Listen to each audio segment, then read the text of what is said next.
Hi friends, hello hi how are you? అందరు బాగున్నారు అనుకున్నాను. బాగుండాలి, నేను కూడా బాగున్నాను.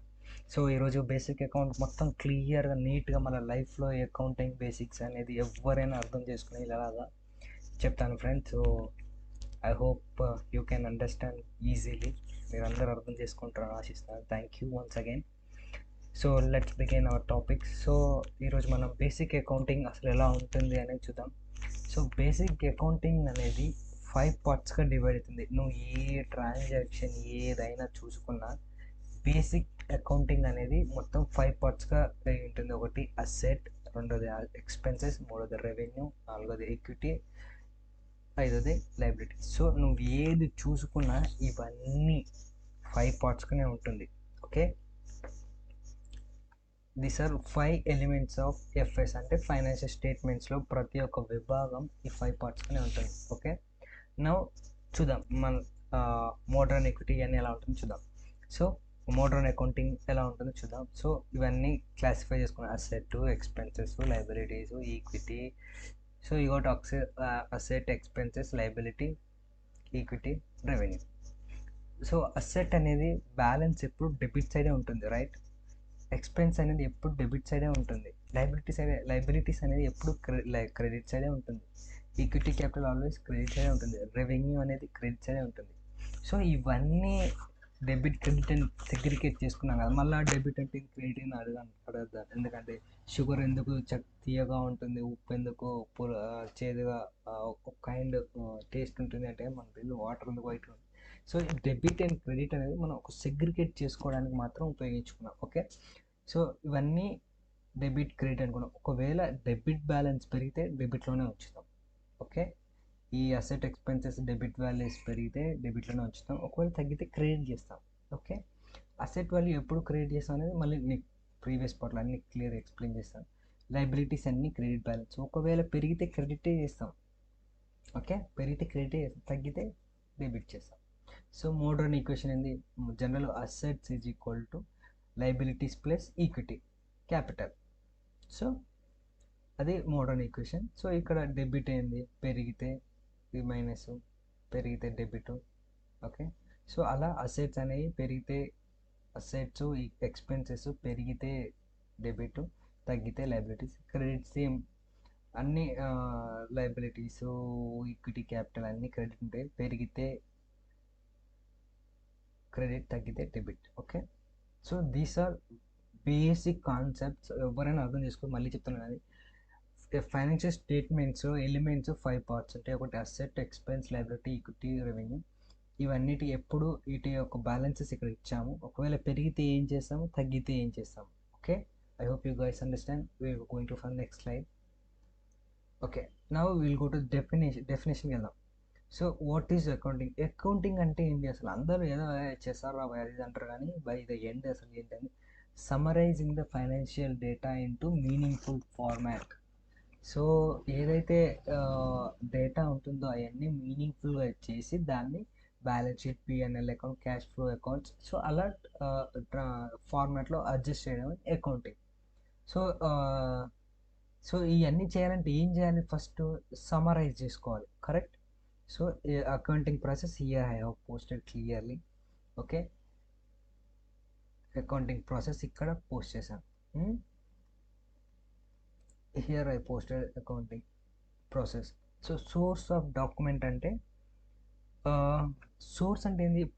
ఎక్కడి నుంచి వెళ్ళి వస్తుంది? ఇప్పుడు నువ్వు ఒక పెన్ను కొన్నావు బ్రదర్, పెన్ను కొన్నప్పుడు దానికి ఆడొక సోర్స్ ఉంటుంది కదా. అదేంటిది? ఇన్వాయిసెస్. ఆ సోర్స్ అనేది ఇన్వాయిస్ చేస్తారు, రైట్? సో ఆ ఇన్వాయిస్ని సోర్స్ అంటారు. Source invoices, bills, etcetera.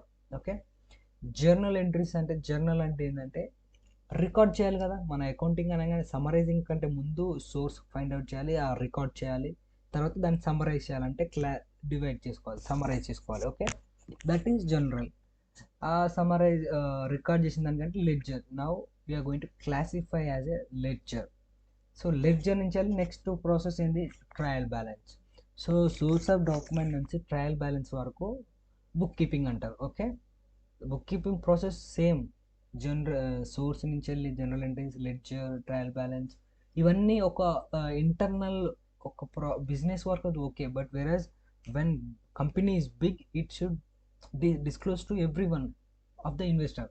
So ఇంట్లో ఉన్న ఒక ఫర్ సోల్ ప్రాపర్టీ అంటే తెలుసా, సోల్ ప్రాపర్టీ వాళ్ళకు తెలిసేంత వరకు ఓకే, కానీ 10 మందికి చెప్పేటప్పుడు ఇవన్నీ చేస్తాం financial statements. Away PNL account, balance sheet, cash flow, statement of changes in equity.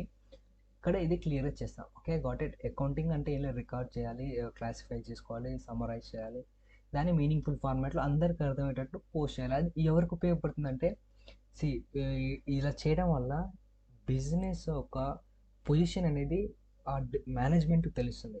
అంటే ఎక్కడెక్కడ మనం ఇంప్రూవ్ చేసుకోవాలి ఇవన్నీ అలా తెలుసు. అదేవిధంగా గవర్నమెంట్కి తెలుస్తుంది. ఇవన్నీ పోస్ట్ చేయడం ద్వారా గవర్నమెంట్కి ఎంత ట్యాక్స్కి వస్తుంది ఈ కంపెనీ నుంచి అని అన్నీ క్రిస్టల్ క్లియర్గా ఉంటుంది. So this is about accounting and accounting process. And next one is asset. So మనం ఇంతకుముందు 5 పార్ట్స్గా డివైడ్ చేసాం కదా అసెట్ అని. Asset, expenses, liabilities. So liabilities తర్వాత capital, income or revenue. So now ఇవన్నిటి గురించి మనం డిస్కస్ చేసుకుందాం. తెలియాలి కదా what to say, assets, expense, ఇవన్నీ ఎగ్జాంపుల్స్ తెలియాలి కదా సో వాటి యొక్క గుర్తురట్లేదు సో వాటి యొక్క ఎక్స్ప్లెనేషన్, సో నిర్వచనం తెలియాలి కదా. So we should understand the concept of what is what, right? So now we're coming to here. Asset అంటే ఏంది? And asset is a resource controlled by an entity. అంటే అసెట్ అనేది ఇది ఎవరు కంట్రోల్ చేస్తారంటే ఎంటిటీ, అంటే కంపెనీ కంట్రోల్ చేస్తారు as a result of past events and from which future economic benefit are expected the flow of the entity. So ఈ asset యొక్క results ఏమవుతుందంటే ఫ్యూచర్ యొక్క ఎకనామిక్ బెనిఫిట్ పెరుగుతూ ఉంటుంది. సో ఫ్యూచర్ బెనిఫిట్ ఉంటుంది కాబట్టి ఇది అసెట్ అంటారు. Okay, for example machinery, trucks, building. ఇవన్నీ ఏంటి? ఇప్పుడు మెషినరీ, ట్రక్స్, బిల్డింగ్స్ అనేవి ఒక్క ఇయర్తో ఒక్కసారికి అయిపోదు కదా. ఇట్ కంప్లీట్గా మనకు లాంగ్ టర్మ్గా ఉపయోగపడుతుంది కదా. Future economic benefit are expected to flow to the company యొక్క ఫ్యూచర్లో లైఫ్ ఎంతకాలం ఉంటే దాని టైం బట్టి అది బెనిఫిట్ వస్తూనే ఉంటుంది. సో దాని future benefit expected. Okay, so expenses అంటే ఇప్పుడు మనం ఒక బిజినెస్కి రన్ చేయాలంటే మనకు డైలీ ఒక ఎక్స్పెన్సెస్ అని ఉంటాయి. ఓకే, దీనికి ఎక్స్పెన్సెస్కి ఫ్యూచర్ బెనిఫిట్ ఏముండదు, ఎందుకంటే మనం ఆల్రెడీ ప్రొడక్ట్స్ని కానీ సర్వీసెస్ని యూజ్ చేసుకుంటాం in one accounting period. Okay, you got, please మళ్ళీ ఇది చెప్తాను. ఎక్స్పెన్స్ అనేది a cost of operations that a company incomes to generate revenue and from which no future benefit is expected. Okay, expenses అనేది company యొక్క cost of ఆపరేషన్లో ఉపయోగపడే daily యూజెసెస్లో దీన్ని వాడతాం. ఇది ఎక్స్పెన్సెస్ వాడడం వల్ల మనకు రెవెన్యూ జనరేట్ అంటే సేల్స్ అవుతుంటాయి, దానివల్ల ఇన్కమ్ వస్తుంటుంది.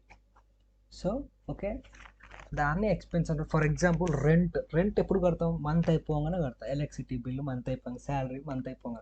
సో ఇవి మళ్ళీ ఫ్యూచర్లో రికరింగ్ వస్తూనే ఉంటాయి, కానీ దీనివల్ల ఫ్యూచర్ ఏమైనా బెనిఫిట్ ఉంటుందా అంటే ఉండదు. So which is no future further benefit is expected, right? This is a kind, and now we are going to another liabilities, capital or revenue. Okay, liabilities and a present obligation of the entity to transfer an economic resource as a result of the past event. It is claim of outsiders on total assets of the company. Okay, now ఏంటంటే ఏ present obligation మనం ఇప్పుడు కట్టాలి, ఎందుకంటే transfer అనే ఇప్పుడు మనం కట్టాలి. అది ఎందుకంటే మనం గతంలో తీసుకున్నాం కానీ ఇంకా పే చేయలేదు కాబట్టి ఇప్పుడు కానీ ఫ్యూచర్లో కానీ దీన్ని కట్టాలి. దీన్ని లయబిలిటీస్ అంటారు. అది ప్రొడక్ట్ అయినా కావచ్చు, సర్వీస్ అయినా కావచ్చు, ఇంకేదైనా కావచ్చు. ఒకసారి వాడుకున్నాం అంటే తిరిగి కట్టాలి. అది ఇప్పుడైనా కట్టవచ్చు, ఫ్యూచర్లో అయినా కట్టవచ్చు. అందుకనే దీన్ని లయబిలిటీస్ అన్నారు. It is A claim of out side and total assets of the company.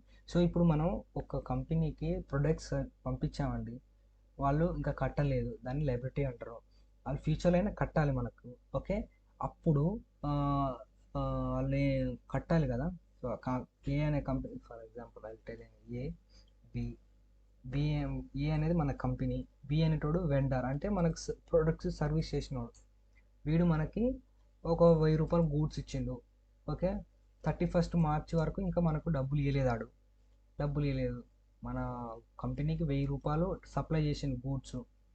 Okay, 31st March వరకు కట్టలేదు. సో ఫ్యూచర్లో కట్టాలి. సో మనకు ఈ కంపెనీ మీద, బి అనేటోనికి మన కంపెనీ మీద 1000 రూపాయలు తీసుకునే హక్కు ఉంటుంది కదా. సో దాన్నే ఇక్కడ it is a claim of out side అన్న టోటల్. మన కంపెనీ వర్తే 10,000 సో అందులో వానికి 1000 రూపాయలు ఎప్పటికైనా మనం ఇవ్వాల్సిందే కదా. That is called claim of out side and total asset company. Okay, equity అనేది ఏం లేదండి, it is a residual interest in the total assets of the entity after deducting all it's liabilities. Okay, ఈ equity అనేది అసెట్ల యొక్క ఒక పార్ట్లో ఉంటుంది, కానీ ఇవన్నీ ఎప్పుడు వస్తాయంటే after deducting from the all the liabilities. Okay, it is a claim of owners in the total assets. ఈ ఈక్విటీ అనేది సెకండ్ పే చేస్తారు. ఫస్ట్ ఈ లైబిలిటీస్ పే చేసిన తర్వాత ఒకవేళ కంపెనీ అనేది ఏ అనే కంపెనీ వర్త్ 10,000 రూపీస్ అండి. ఓకే, 10,000 రూపీస్ ఏ అనే కంపెనీ క్లోజ్ చేస్తున్నాం. ఇప్పుడు మనం క్లోజ్ చేస్తున్నాం, మనం బి అనే వెండర్కి 1000 రూపాయలు ఇవ్వాలి. ఫస్ట్ వానికి ఇచ్చిన తర్వాతనే మిగతా 9,000 పంచుకునేది. ఓకే, సో దట్స్ వాట్ ఇక్కడ ఈక్విటీ అంటే ఏంది. Okay, you got it. Equity అనేది ఓనర్స్ యొక్క టోటల్ అసెట్లో ఒక భాగంగా ఉంటుంది ఈక్విటీ అనేది. ఈ ఎగ్జాంపుల్ చదువుకుంటే మీకు ఈజీగా అర్థమవుతుంది. ఓకే, నౌ రెవెన్యూ అంటే it is a gross of inflow of cash or receivables other than considering arising in the course of ordinary activities of business such as a sale of goods, rendering and services etcetera. So revenue కూడా అంతే అండి. So revenue అంటే ఇప్పుడు మనం ఒక phone కొన్నాం, phone prepare చేసినాం, ఒకటి అమ్ముతున్నాం అంటే అది రెవెన్యూ, ప్రాఫిట్ కాదు. రెవెన్యూ అంటే అలా బిజినెస్లోకి ఇన్ఫ్లో అవుతుంది క్యాష్ అయినా అవుతుంది, రిసీవబుల్స్ అంటే ఫ్యూచర్లో అయినా పే చేస్తాడు. సో దాన్ని రెవెన్యూ అంటారు. Okay, this is liability, equity and revenue. ఇవన్నీ క్రెడిట్ బ్యాలెన్సెస్. ఓకే, గుర్తుపెట్టుకోండి, ఇవన్నీ చాలా చాలా ఇంపార్టెంట్ అండి. నేను చాలా కష్టపడ్డాను. So I'm just telling you to understand very clearly. Okay, and now coming to double entry system. Double entry system అనేది ఏ ట్రాన్సాక్షన్ అయినా టూ ఎంట్రీస్ ఉండాలి, దాన్నే డబుల్ ఎంట్రీ సిస్టమ్. ఇప్పుడే ఫైనాన్షియల్ స్టేట్మెంట్ ఉపయోగపడుతుంది, debit and credit. So double entry system, double entity అని మనకు accounting కాన్సెప్ట్లో కూడా వస్తుంది. ఆ కాన్సెప్ట్స్ అండ్ కన్వెన్షన్స్ కూడా చెప్తాను. సో డబుల్ ఎంట్రీ అంటే ఏంది, accounting attempts to record both effects of transaction are event on the entity finance. A transaction అయినా 2 ఎఫెక్ట్స్ ఉంటాయండి, అది debit and credit. Hope you guys understand. Thank you so much. Once again, I'm revising everything. అకౌంట్లో 5 elements ఉన్నాయి, asset, liability, expenses, equity, revenue. So ఇవన్నీ credit balance, debit balance పెరిగితే debit credit చూడండి, మళ్ళీ ఒకసారి చూసుకోండి. అండ్ వాట్ ఈస్ అకౌంటింగ్ అనేది source of account, documents, కాన్సరీ, జనరల్ ఎంట్రీస్, లెడ్జర్, తర్వాత trial balance and finance statement. And next asset అంటే ఏంది, లయబిలిటీ, ఎక్స్పెన్స్ అంటే ఏంది, అవి ఎలా ఉపయోగపడతాయి, లయబిలిటీ అంటే ఈక్విటీ అంటే రెవెన్యూ అంటే. So double entry system. That's all guys. Thank you so signing off Manohar.